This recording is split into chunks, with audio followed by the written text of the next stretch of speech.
To tell you about some of those glorious views. We really are in a beautiful part of the world, right on the edge of the North York Moors. Believe it or not, there is a particularly stunning view out in that direction, although you probably can't see it at the moment because we've been defeated by the weather. We've sadly had to retreat indoors, but really, you don't want to see the view from there. You want to see the view from up there, a mile up in the sky, to give you a glorious bird's eye view of the Yorkshire countryside. In one of these things, a glider. This one was built in the 1970s, but these are the ones that we've really come to see. Vintage gliders, some of which date back to 1930.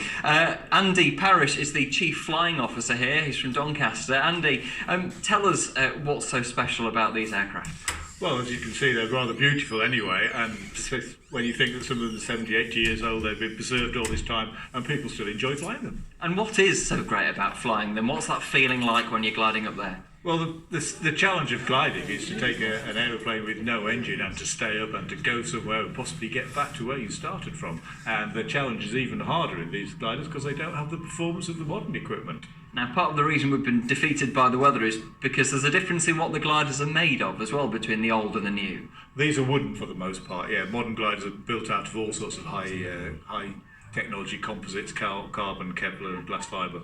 Okay, fantastic. Well, Nora is one of those who's brought her vintage glider along here today. Nora, you obviously, quite obviously, you're a female pilot. That goes without saying. But how many female pilots are there in this game? Oh, don't ask me for the numbers, but I think it's about 7%. Which is a bit of a shame, really. I guess you'd like to see more female pilots taking part. That'd be lovely, yeah. What do you love about this sport? Oh, it's fun, the people you meet, and flying, it's just so much fun. And I guess the views from up there are incredible. Yeah, it's fantastic, yeah. Wonderful. Thank you very much indeed for speaking to us. Well, there have been people that have travelled from right across the world to be here this week. One of them is Paul Dixon, who's come all the way from Australia, literally the other side of the world. Why did you want to come here? My glider is a Slingsby Dart, and it was made just down the road from here in the 60s, so I wanted to come here to this vintage meet to meet the people and the gliders and see where my glider came from. So, yeah. For you, is there something special about vintage gliders? Look, they're fun to fly.